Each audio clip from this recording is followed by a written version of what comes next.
Amén. Bueno, quiero compartir con ustedes una lección hoy día que se titula Profundos, profundos en Cristo. Fíjese usted que hace mucho tiempo venimos escuchando esto de que es importante tener una relación profunda con Dios, ¿no?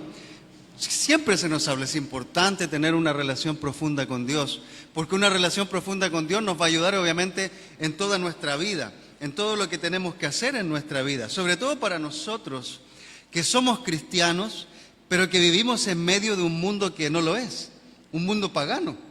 Muchos de nosotros estamos compartiendo todo el día y todos los días de la semana con personas que no tienen nuestras mismas costumbres, con personas que no tienen nuestra misma vida, que ni siquiera están cerca nuestro, recibiendo influencia de la que Dios nos da para poder acompañarles. Así que generalmente nos manejamos o nos movemos en un mundo, ya sea académico o laboral o familiar, donde hay personas que no conocen a Dios, que no lo conocen.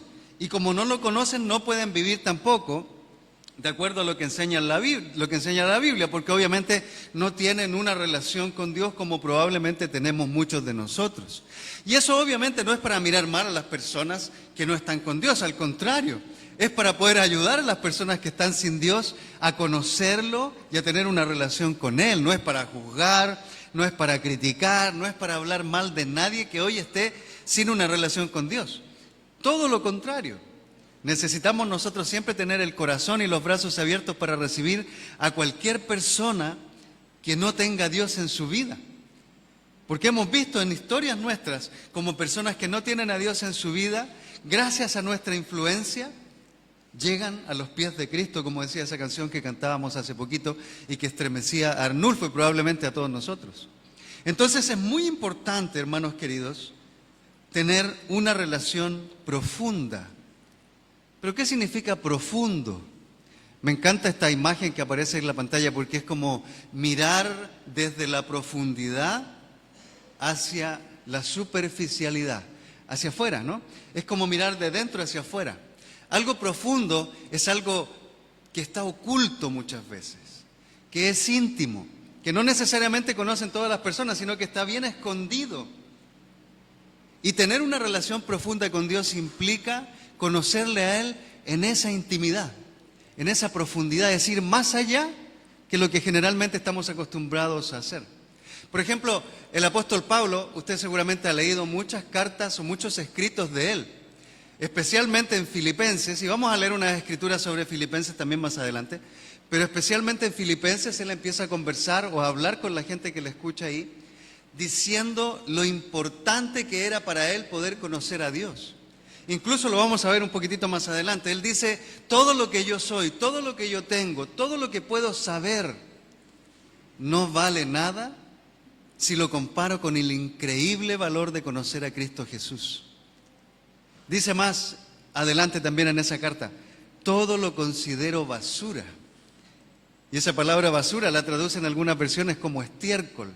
O sea, para Pablo realmente conocer todo lo que conocía, porque el apóstol Pablo era una persona muy culta, era un fariseo muy cercano a la ley, había perseguido a los cristianos porque consideraba que los cristianos estaban en contra de Dios, era celoso, pero en un momento descubrió que no conocía a Dios profundamente, sino que había estado en la superficie. Y fíjese que muchos de nosotros hoy en día, mis queridos hermanos y amigos que nos visitan, vivimos en la superficie de nuestra relación con Dios. En la superficie, ni siquiera alcanzamos a profundizar en lo que las Escrituras quieren transmitirnos, porque por diferentes razones nos hemos acostumbrado a vivir caminando por encima, en todo, en todo. Y fíjese que cuando vivimos en la superficie ocurre algo interesante con nosotros. Cuando vivimos en la superficie de nuestra relación con Dios, nos movemos más por la culpa que por la gracia. Nos movemos más por la culpa que por la gracia, porque como no conocemos la gracia profundamente de Dios y creemos que la gracia de Dios es algo que se puede romper fácilmente, entonces empezamos a vivir bajo la culpa. ¿Y qué implica eso? Implica que todo lo que hacemos se transforma en un peso para nosotros. nos hace sentir culpables, nos hace sentir mal con Dios. Si pecamos y aunque nos arrepintamos y aunque conozcamos las Escrituras que nos dicen que Dios nos va a perdonar, seguimos viviendo en culpa, seguimos sufriendo y seguimos caminando en una relación que no nos trae perdón, que no nos da alivio. Es como el contraste que existe entre el apóstol Pedro y Judas. Usted recordará, ¿no? Judas, el traidor. Judas el traidor, no el otro Judas, Judas el traidor. Cuando el apóstol Pedro, ¿se acuerda usted que el apóstol Pedro negó a Jesús? ¿Cuántas veces? 3 veces. 3 veces lo negó. Y Jesús le había dicho, antes de que cante el gallo, me vas a negar 3 veces. Y Pedro le dijo, no, Señor, yo daría mi vida por ti. Estaba tan animado el hombre porque creía que tenía una relación firme con Dios, profunda, creía que realmente él podía hacer cualquier cosa por Jesucristo. Pero cuando llegó el momento, lo negó una vez. Y empezó a sentir remordimiento. Lo negó por segunda vez y empezó a sentir culpa. Y por tercera vez, lo negó de nuevo. Así que el hombre estaba en el piso, con la cabeza sumergida en la tierra porque no podía más con la vergüenza que tenía. Negó al Señor 3 veces. Por otro lado, Judas lo vendió por unas cuantas monedas de plata, ¿se acordará, no? Vendió a Jesús por unas monedas de plata y cuando lo fueron a capturar al jardín, él le dijo, haz lo que tienes que hacer. Y Judas, ¿qué hizo? Le dio un beso, ¿dónde? En la mejilla. Y lo vendió. Ambos personajes metieron la pata profundamente, pero solo uno de los dos comprendió la gracia, porque el otro se dejó llevar por la culpa. Judas se dejó llevar por la culpa y murió a causa de su pecado. Pero Pedro no se dejó llevar por la culpa. Pedro entendía que Dios le amaba a pesar de lo que él hiciera. Y sabe, tengo unas palabras que siempre le digo a mis niños, sobre todo cuando eran más pequeñitos, cuando se iban a acostar y habían metido la pata. Usted sabe, cuando somos chiquitos metemos la pata, ¿no? Hacemos muchas barbaridades, muchas tonterías. Que uno le pegó al otro, que uno rompió esto, que rayaron el muro y pintaron toda la muralla de diferentes dibujos y colores y llegaban a la cama después de todo eso, todos culpables, pensando, hasta aquí me llegó la vida, básicamente. Y yo les decía a mis niños, nada de lo que tú hagas puede hacer que yo te ame menos. Nada de lo que hagas puede hacer que te ame menos. Y cuando le digo eso a mis hijos, ¿sabes? Se le iluminan los ojos, así se le abren, ahora que están más grandes incluso. Le digo, nada de lo que tú hagas puede hacer que yo te ame menos. Te amo mucho a pesar de cualquier cosa. Y ellos abren los ojos, especialmente mi hija, porque recuerda esas palabras de cuando era una pequeñita. Y lo mismo nos dice Dios. Quiero que escuches esto, no de mí. Quiero que escuches esto de acuerdo a lo que dicen las Escrituras. Dios te ama tanto que a pesar de lo que hagas tú, Él sigue amándote. Esa es la gracia. A pesar de lo que tú hagas, Él te ama. Y mucho. Por eso dicen las Escrituras, sobre todo en Hebreos capítulo 4, que cuando estamos en un momento de dificultad, cuando hemos pecado, cuando ya no sabemos más qué hacer y nos acercamos a Dios, no encontramos una varilla del castigo, no encontramos la mano del juicio, encontramos un trono de gracia donde podemos recibir misericordia. Pero cuando vivimos sobre la superficie y no en la profundidad, nos dejamos mover por la culpa. En estos meses he tenido la bendición, digo yo, porque realmente es una bendición, de conversar con varios hermanos que viven en la superficie de su relación con Dios. Y me puedo dar cuenta del dolor, la presión, la angustia, el miedo, la ansiedad que genera vivir en la superficie. Porque realmente no puedes tener seguridad, confianza ni estabilidad viviendo ahí en la superficie. Mira cómo es, vives allá arriba. Muchos cristianos hoy en día vivimos sobre la superficie en la culpa. Y muy pocos vivimos bajo la superficie, en la gracia. Se dice que aún no se ha descubierto el lugar más profundo en el mar. Y la gracia es más profunda que lo más profundo en el mar. Imagínese dónde puede caminar. Imagínese usted dónde está caminando hoy día. ¿Sobre qué piso está caminando?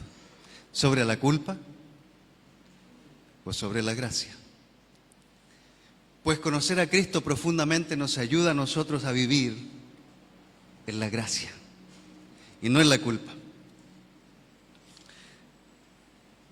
Alguien que está acostumbrado a vivir en la gracia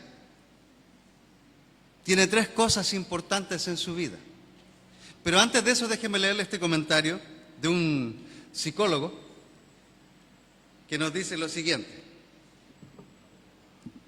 Él dice: la superficialidad es el mal de nuestra sociedad. Él está en España, en otra cultura. Pero lo mismo que pasa allá ocurre aquí. Y lo mismo que pasa allá y acá ocurre en el mundo entero. Estamos acostumbrados a vivir en la superficie de nuestra vida. Y fíjese lo que dice él. El culto a la imagen y la adoración de lo superficial, de lo placentero y lo inmediato, distraen nuestra atención de las realidades y necesidades más profundas, renunciando al potencial de nuestra inteligencia superior y adoptando unas actitudes pasivas y gregarias que nos hacen cada vez más vulnerables a las influencias externas que buscan manipularnos. La gracia no busca manipularnos, la culpa sí. La superficialidad está tan metida en nuestros corazones y en nuestras vidas que nos acostumbramos a conocer por encima a Dios. Hace un tiempo atrás leí un libro que se llama El conocimiento del Dios Santo, y fíjese que el autor del libro empezaba diciendo que es muy difícil que alguien pueda declarar realmente que conoce a Dios, porque conocer a Dios no es simplemente conocer algunas cosas acerca de Dios. Por ejemplo, usted me conoce, ¿pero realmente me conoce? ¿O conoce algunas cosas acerca de mí? Claro, hay algunos hermanos aquí en este salón que me conocen más profundamente, y obviamente mi esposa me conoce muchísimo, y mis hijos me conocen muchísimo. Las personas que más me conocen en este mundo son mi esposa y mis hijos. Me conocen en mis tiempos buenos, en mis tiempos malos, en mis tiempos bien espirituales y en mis tiempos bien humanos. Y me han visto llorar, reír, enojarme, gritar, pelear contra el mundo y pelear contra Dios en mis momentos más difíciles de la vida. Ellos me conocen ahí. Pero hay otro grupo de hermanos aquí que me conocen un poco también. Y me han visto feliz, me han visto enojado, me han visto respondiendo mal, y me han visto alterado, y me han visto deprimido, y me han visto en cada faceta de mi vida, y lo han experimentado conmigo. Ese grupo de hermanos me conoce un poco más que otros. Pero ¿quién conoce realmente mi corazón? ¿Quién conoce realmente tu corazón? ¿Quién puede leer lo que pasa dentro de ti? Solo Dios.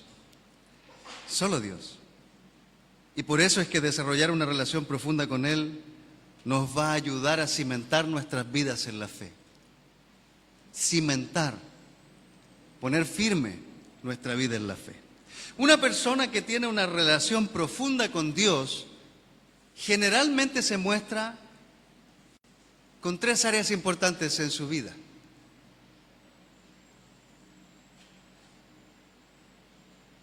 Tiene confianza,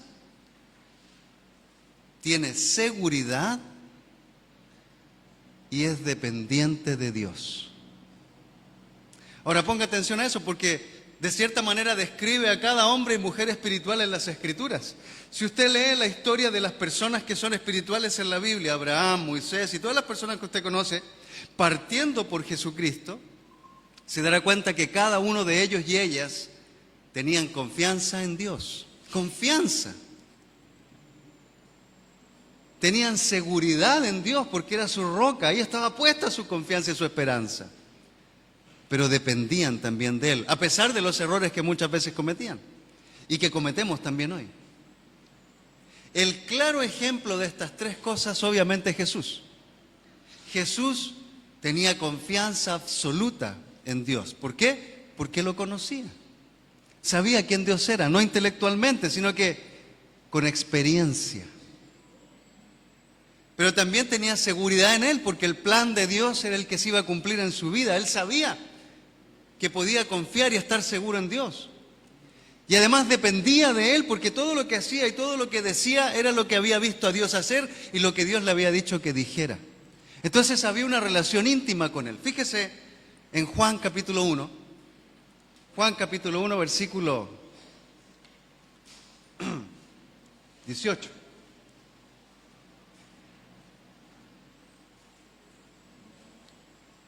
Juan capítulo 1, versículo 18,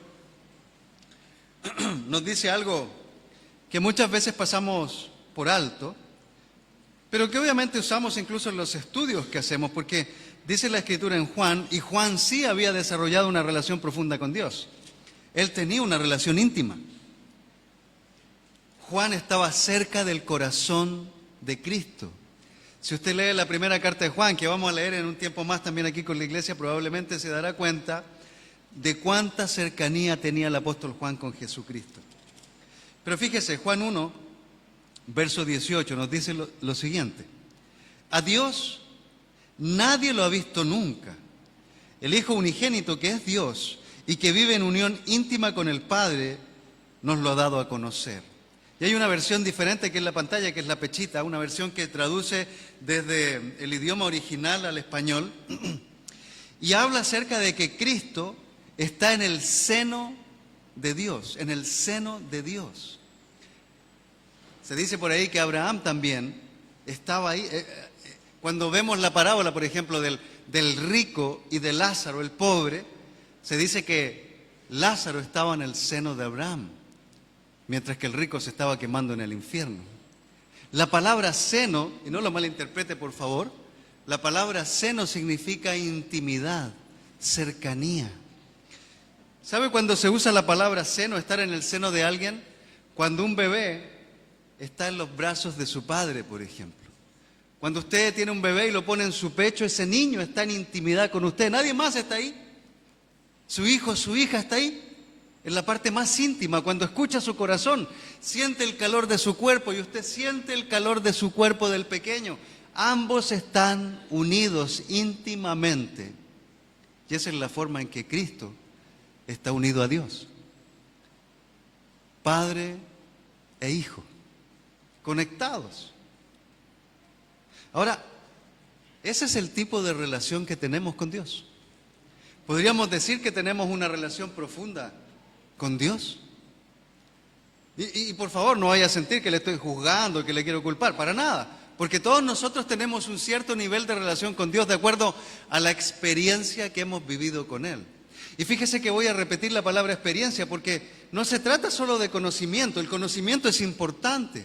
Pero este pasaje nos dice que Jesús es el único que ha visto a Dios, porque nadie más lo vio. Ni Moisés lo vio, nadie en el Antiguo Testamento lo ha visto. Jesús sí lo vio, porque Jesús está con Él y Jesús es Dios. Están íntimamente ligados, dice la Escritura. Él vive en el seno del Padre. Pero como Jesús lo ha visto, como Jesús ha experimentado la presencia de Dios, en primera mano, Él puede decirnos y enseñarnos cómo es Dios. Así que cuando uno piensa y dice, no, yo conozco a Dios, pero no tiene idea de quién es Jesucristo, en realidad no conoce a Dios. O cuando uno dice, yo conozco la iglesia y tengo cierto conocimiento acerca del Señor Jesucristo, pero no conoce a Jesucristo, pues no conoce a Dios, no conoce al Padre, no conoce nada de lo que Dios ha enseñado. O si usted dice, yo soy cristiano, pero jamás ha leído la Biblia, porque así es la cosa. Hay muchas personas que hoy día dicen ser cristianos y jamás leen la Biblia. Escuchan el sermón del predicador, del pastor, del líder, pero jamás leen su Biblia. Es imposible que alguien conozca a Dios si jamás ha leído la Biblia. Ahora, si no sabe leer o si no puede ver, pues hay diferentes métodos también, ¿no?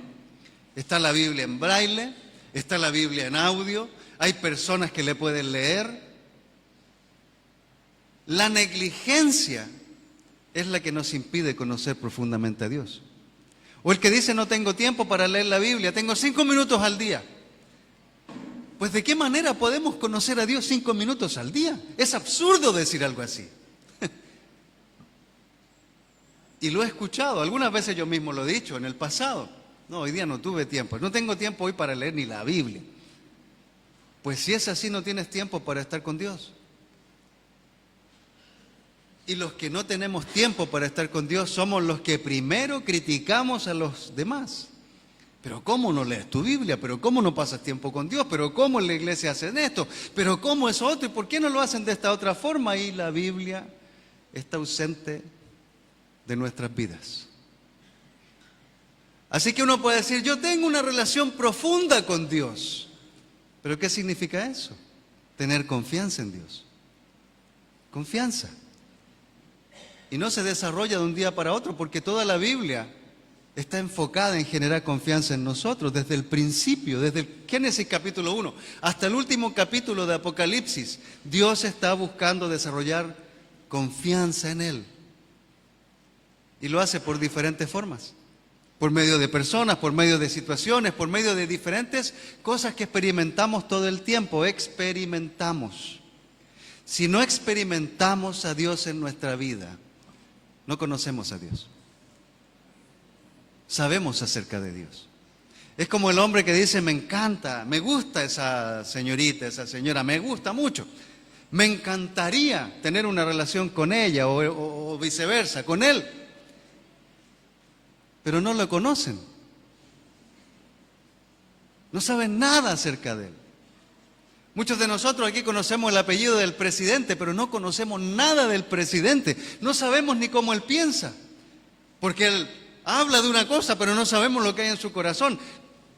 Y así con diferentes personas. Así que ¿cuánto realmente conocemos a Dios? ¿Hay confianza en Dios?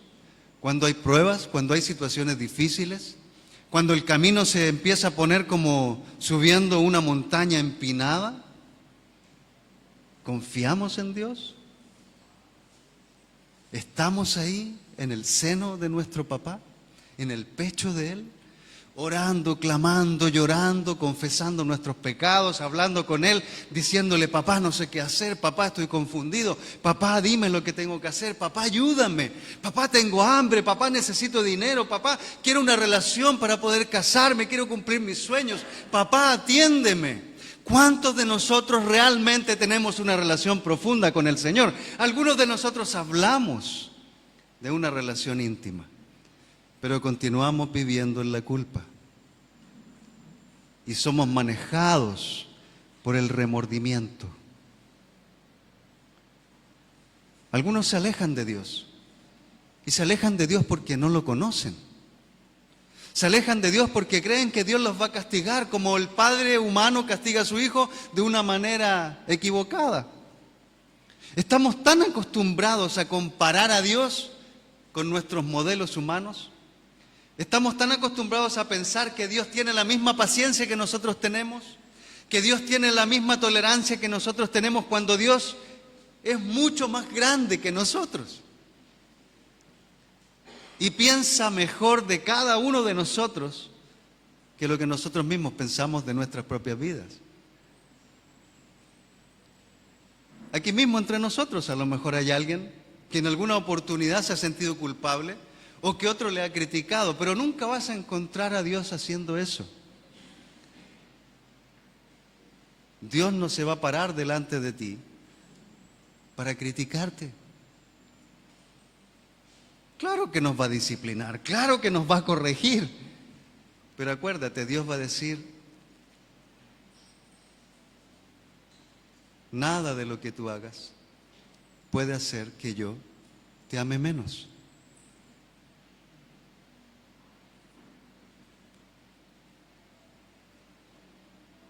Eso es gracia. Y es estar profundo en Cristo, confiando, teniendo seguridad, dependiendo de Él, así como Cristo lo hacía, porque lo vemos ahí. Cristo hacía esto porque obviamente conocía de manera profunda al Señor. Pero la Biblia también nos muestra otros ejemplos de hombres que conocían profundamente a Dios. Y debido a la experiencia que tenían con Él, actuaban con estas tres cosas: confiaban, estaban seguros y dependían de Él. Ahora, antes de continuar, por favor, pregúntate, Preguntémonos, porque yo me pregunto esto. A medida que iba estudiando las Escrituras también me lo preguntaba. Pregúntate, ¿yo estoy confiando? ¿Confío realmente en Él? ¿Confío? ¿Tengo seguridad en Él? ¿Estoy seguro? ¿Estoy seguro de mi salvación? ¿Estoy seguro de que Él me ama? ¿Estoy seguro de que estoy en el camino correcto? ¿Estoy seguro de que Él está conmigo? ¿De que tengo el Espíritu Santo? ¿Estoy seguro de que aunque haya pecado, aunque me haya alejado por un tiempo, estoy seguro de que Dios sigue amándome, sigue teniendo los brazos abiertos para mí? Pues sí. Así es Dios. Ese es el Dios que tenemos. Y pregúntate también si estás dependiendo de Él. Si dependemos de Dios. No, yo dependo de Dios. ¿Estás seguro? Porque yo a veces lo digo y muchas veces he andado titubeando. Cuando vienen problemas, enfermedades, situaciones de carencia en diferentes contextos, pues yo a veces dudo. ¿Será que Dios me va a ayudar? Y ¡pum! Parece que Dios me hablara con un vozarrón por lo que hace.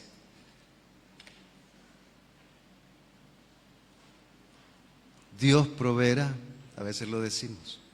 No, Dios proveerá. Pero ¿cuánto esperamos en Él? ¿Cuánto confiamos en Él? ¿Cuánta seguridad tenemos en que Él va a proveer antes de empezar a hacer cualquier otra cosa? Porque lo primero que hacemos, hermanos, cuando estamos en una situación difícil, no es ir a Dios. Esa no es lo que hacemos generalmente. Claro, habrá alguno aquí más espiritual que otro, ¿no? No, alguno aquí probablemente dirá, no, hay un problema, inmediatamente busco a Dios, pero no es la verdad en la mayoría de nosotros. Hay una situación difícil y lo primero que hacemos es buscar arreglar la situación. Porque nos encanta tener el control.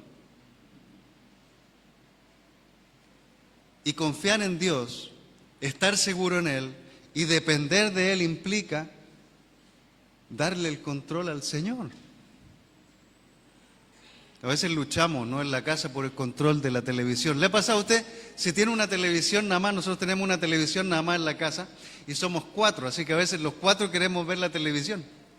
Y en algunas ocasiones el control está ahí en el sillón. Los que conocen nuestra casa, generalmente el control de la televisión está en el sillón. Y mi hija nos pregunta, ¿van a ver la tele? Sí. Pucha. Y rapidingo viene ahí, agarra el control. Pero si vamos a ver la tele nosotros, no, pues si me toca a mí. Es que es la hora en que vemos la televisión, está la serie. Pero me toca a mí y empezamos ahí como a luchar con el control. Y eso mismo pasa con nuestra vida. Porque Dios nos dice, déjame cambiar el canal porque estás viendo algo que no te ayuda. Déjame bajar el volumen porque estás escuchando muy fuerte la voz del mundo. Y nosotros le decimos, no, si me gusta este programa, no, si lo que están hablando es interesante. Y empezamos a batallar con Dios por el control. Y eso muestra una relación superficial con el Señor.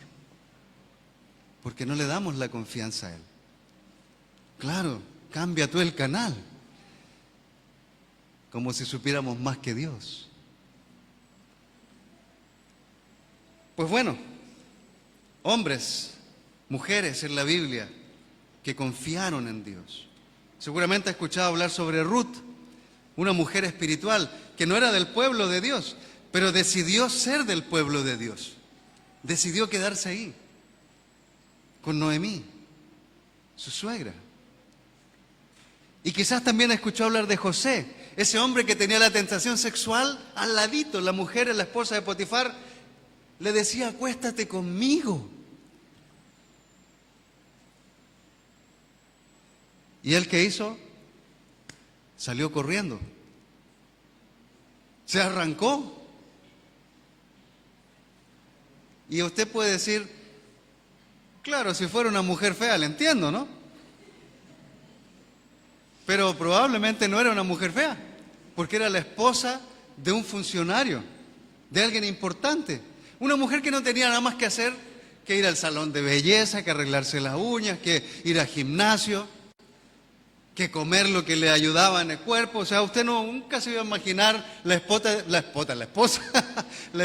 de Potifar desalineada. No, era como una mamá fitness. ñe, digo,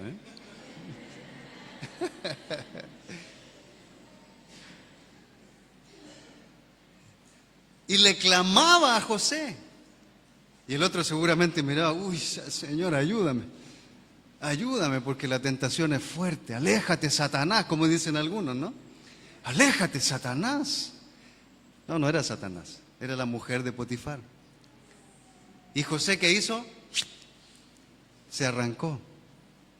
Para muchos hombres hoy en día, José fue un estúpido. ¿Cómo se le puede haber ocurrido perder esa oportunidad? No se da siempre. Porque así habla, ¿no? Así se habla en el mundo. Pero se fue. Y pagó las consecuencias, porque estuvo preso un montón de años también. Olvidado por ahí. Hasta que Dios bendijo su fidelidad. ¿Por qué? Porque José confió. José estaba seguro del plan de Dios para su vida. Y José dependía de Dios. Pero probablemente un ejemplo impactante es el de Daniel. Daniel, en el capítulo 1. Acompáñame ahí, vamos a leer un poquito ahí, de Daniel. ¿Está conmigo? Amén, gracias, hermano. En Daniel capítulo 1 nos encontramos con un pasaje increíble realmente. Este jueves en el tiempo con los hombres leíamos un poquitito acerca de este pasaje. En Daniel capítulo 1, versículo 8, y voy a mostrar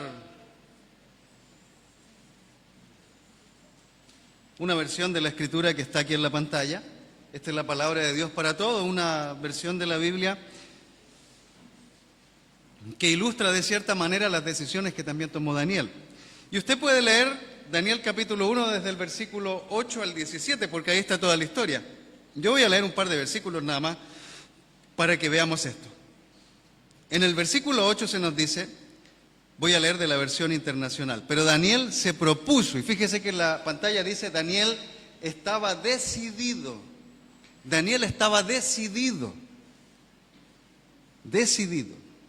a no contaminarse con la comida y el vino del rey. Así que le pidió al jefe de oficiales que no lo obligara a contaminarse. Y aunque Dios había hecho que Daniel se ganara el afecto y la simpatía del jefe de oficiales, éste se vio obligado a responderle a Daniel: tengo miedo de mi señor el rey, pues fue él quien te asignó la comida y el vino. Si el rey llega a verte más flaco y demacrado que los otros jóvenes de tu edad, por culpa tuya me cortará la cabeza. O sea, el hombre estaba asustado. No por la comida que el otro le estaba pidiendo, si no fuera por el rey, capaz que le habría dado hasta un McDonald's, un Burger King, qué sé yo, para que él se alimentara.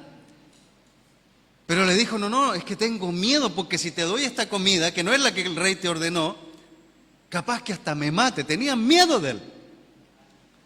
Pero Daniel estaba decidido a no contaminarse con la comida del rey. Y usted puede seguir leyendo. Al final, Daniel logró lo que estaba buscando. Daniel logró que le dieran la comida que él quería que le dieran. Y no es que estaba caprichoso, porque uno puede pensar, que es caprichoso este, ¿no? Mañoso este, pelado.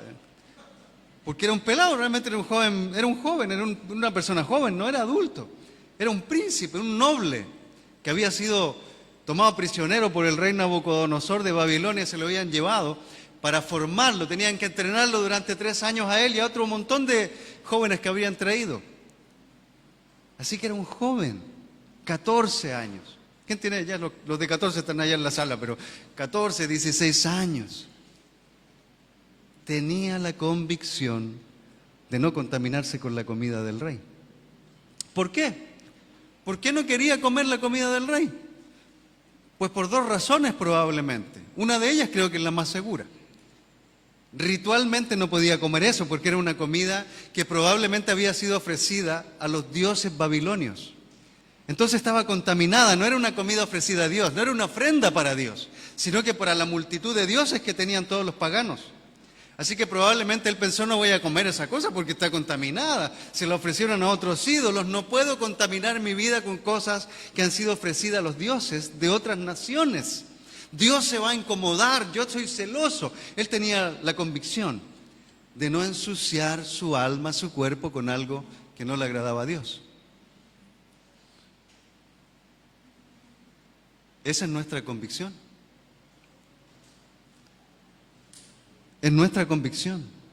Ahora que somos muchos de nosotros adultos, es nuestra convicción no contaminar nuestro templo, porque somos el templo de Dios, ¿no? Usted sabe que ahora el templo no es el templo físico, cada uno de nosotros es el templo de Dios. Nosotros somos santuario del Señor, donde habita el Espíritu Santo, donde tenemos comunión con Dios.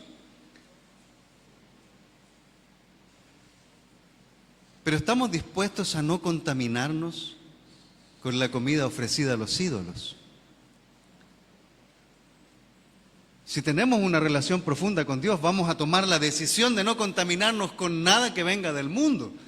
Y obviamente no me refiero a la comida. Me refiero a lo que significa esa relación, porque la otra causa por la que Daniel probablemente no comió o no quería comer esa comida es que en la cultura predominante, compartir una comida con alguien más te conectaba con esa persona. Tú sabes, Jesús compartió comida con los discípulos, estaban conectados. Aquí los grupos pequeños generalmente hay mucha comida. El otro día Bencho mostraba una foto, ¿no?, de su grupo pequeño ahí, reclamaba, parece, porque le daban pura masa, ¿no? Pura masa teníamos nomás, decían. No había nada de carne, nada de pollo, nada de chancho, esas cosas, cerdo, que le gustan al hombre. Y probablemente la comida del rey era así, no había muchas masitas, había un cerdo de esos grandes. ¿Usted ha visto las películas donde muestran estas historias como de esos tiempos? Pues comida a montones, animales todos completos casi en la mesa. Gansos, pavos, pollos, vacas, chanchos, de todo ahí. Algunos aquí estarían en el cielo con esa comida. ¡Ay, qué! Este es el paraíso. Pero para Daniel no. Porque Daniel tenía la firme convicción en su corazón de no pecar a pesar de lo que eso implicara para su vida. Y fíjese que esto lo compartía yo con los hombres el día jueves. Daniel tomó la decisión en su corazón él estaba convencido de que no iba a comer eso y de que iba a hacer todo lo posible y más que lo posible para no pecar contra Dios. Así que buscó primero el jefe de los oficiales. El jefe de oficiales le dijo, no, porque me puede matar el rey. Pero después buscó a los que estaban debajo del jefe de oficiales, a los soldados. Y convenció a uno, y lo convenció, y ese le dio la ración que le estaba pidiendo. Y al cabo de un tiempo se dieron cuenta que la comida que Daniel pedía les tenía mejor alimentados que la comida del rey. Y producto de su perseverancia, producto de su confianza, de su seguridad, de su propia dependencia en Dios, el Señor le bendijo más que a todos, junto con sus amigos. Así que uno ve acá como la vida de Daniel estaba en peligro, porque lo podía matar el rey. La vida de las otras personas a las que él estaba pidiendo algo estaba en peligro, porque el rey podía matar al oficial y a todos los demás. Pero a pesar de las consecuencias, Daniel continuó con su decisión. No me voy a contaminar, no me voy a conectar con esa persona íntimamente. No lo iba a hacer y no lo hizo. Sin embargo, algunos de nosotros muchas veces nos dejamos llevar por la corriente y terminamos conectándonos con personas que no son personas de Dios y que tienen una mala influencia sobre nuestra vida. Terminamos consumiendo el mundo y nos llenamos de la influencia del mundo y de todo lo que tiene. ¿Y qué tiene el mundo para darnos? Materialismo, egoísmo, prostitución, machismo, feminismo, feminicidios, homicidios tras homicidios, perversidad. Eso tiene el mundo. Pero a veces nos sentimos más cómodos comiendo del mundo que comiendo con Dios. Daniel no estaba cómodo con eso. Y es el llamado para nosotros también. Nosotros debemos tomar la decisión en nuestro corazón. Y esto es algo que le decía a los hombres el jueves. Debemos tomar la decisión de no pecar a pesar de las consecuencias. Porque agradamos a Dios. Y un hombre, una mujer de Dios que quiere tener una relación profunda con Dios, debe tener la convicción firme de no pecar a pesar de las consecuencias. Un día a la vez, porque no sabemos qué va a pasar mañana. Entonces es importante todo lo que estamos viendo acá. Pero por otro lado, sus amigos también tenían la misma convicción. Fíjese en Daniel capítulo 3. Avanzamos un poquito. Si usted lee todo el libro de Daniel, se dará cuenta de que estos principios, de que estas cosas de las que estamos hablando, eran parte del carácter de Daniel. Eran su carácter con Dios. En Daniel capítulo 3 nos encontramos con la ira del rey. Esta es la ira del rey. Si usted ha leído Daniel, entenderá lo que estoy diciendo. Por tiempo no alcanzo a leer todo el capítulo porque ahí está toda la historia. Pero en Daniel capítulo 3 nos encontramos con estos tres jóvenes. Si usted lee del versículo 1 al 30 en su tiempo, va a poder entender todo el contexto. Pero pasó que el rey hizo un ídolo, creó un ídolo y ordenó que todas las personas se arrodillaran frente al ídolo cuando escucharan los sonidos de las trompetas. Y por ahí nos faltaron los que tenían envidia en contra de los que seguían a Dios, pues no tenían envidia contra los judíos, así como muchos tienen envidia de los cristianos hoy en día por sus estilos de vida. En ese tiempo también había envidia contra Daniel y contra los tres amigos, porque eran íntegros delante de Dios.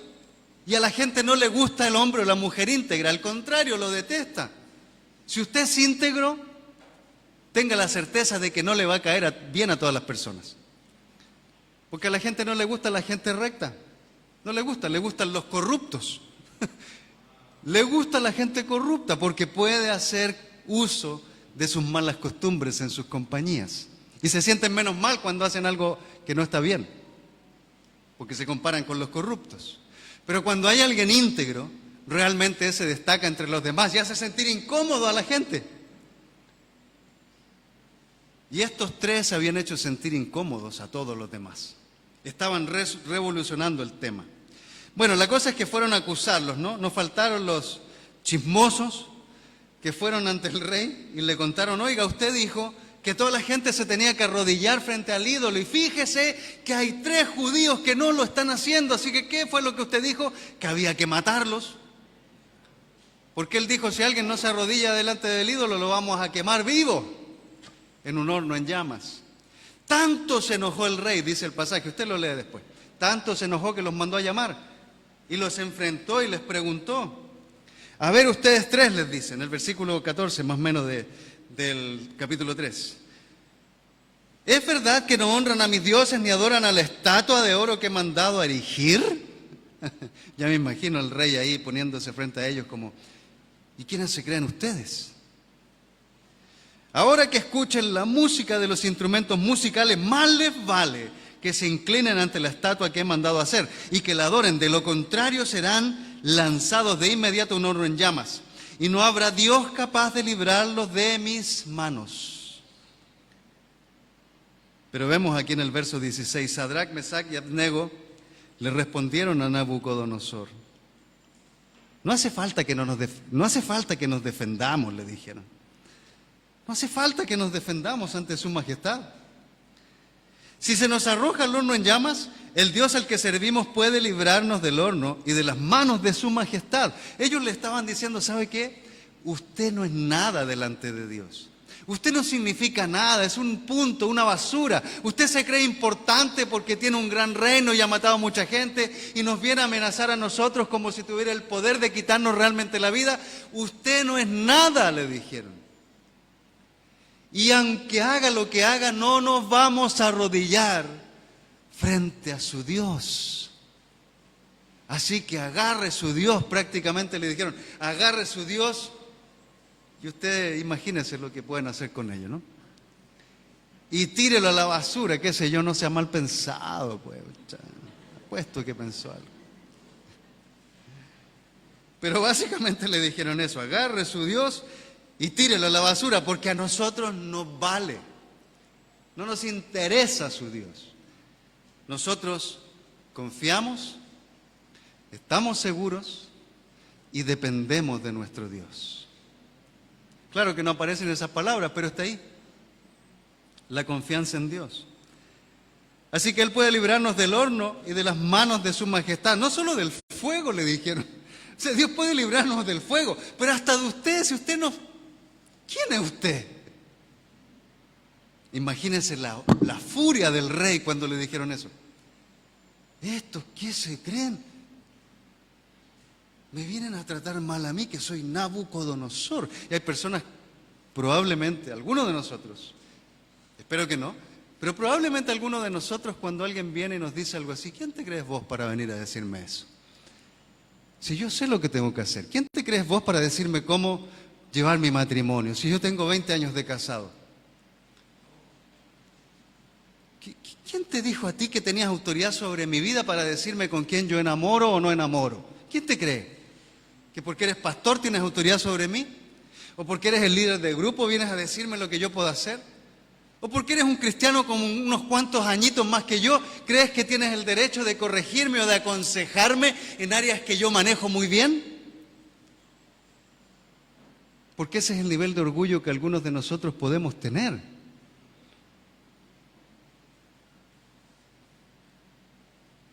Y ellos dijeron, usted no es nadie. En el verso 18 le dicen, pero si aún nuestro Dios no lo hace, así sepa usted que no honraremos a sus dioses ni adoraremos a su estatua. Y me muevo así porque me da la impresión que como que ellos se están moviendo, ¿no? Así, ¿sabes qué? No, ni nos interesa. Aún si Dios no lo hace, no honraremos a su estatua, porque no estamos con usted. Ante la respuesta de Sadrach, Mesach y Abednego, Nabucodonosor se puso furioso y cambió su actitud hacia ellos. Mandó entonces que se calentara el horno 7 veces más de lo normal. 7 veces más de lo normal, imagínense. Ya había fuego ahí para quemar a una persona y él lo puso 7 veces más caliente. Tan caliente estaba, dice la historia, que cuando llevaron a estos 3 cerca del horno, los guardias que los estaban afirmando también se quemaron por el puro calor, y estos 3 fueron arrojados al fuego. Y de repente Nabucodonosor empieza a mirar y le pregunta a los que estaban con él, oye, ¿no fueron 3 los que tiraron al fuego? Pero yo veo a 4 y uno de ellos es como un ángel. Entonces Nabucodonosor reconoció quién era Dios, porque no lo conocía. Algunos de nosotros necesitamos experiencias intensas en nuestra vida, dolorosas, que nos queman, o incluso ver a otros que están sufriendo el fuego de la prueba, para empezar recién a conocer profundamente a Dios. Así que, ¿cuánto conocemos a Dios? ¿Cuánto? ¿Cuán profunda es nuestra relación con Cristo? Realmente. Porque si no confiamos en Él,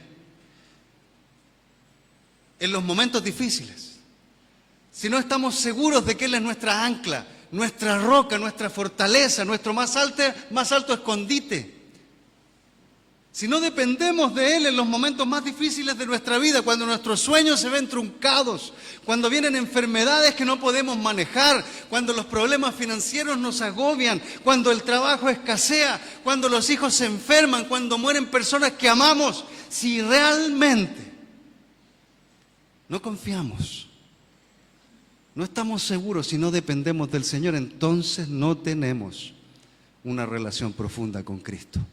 Y la necesitamos. Así que debemos, hermanos queridos, romper con la superficialidad. Dejar de vivir ahí arriba en la superficie y empezar a profundizar, a cavar profundo en Dios, para que nuestra fe se base en Él y no en algunas cosas que conocemos. Determínate. Toma la determinación en tu corazón, así como Daniel lo hizo, de buscar conocer a Dios profundamente. No lo dejes aquí. No tomes este sermón y te lo metas al bolsillo o hagas lo que hicieron estos 3. No me importa lo que estás diciendo, así que puedes tomar tu sermón y vivirlo vos solo.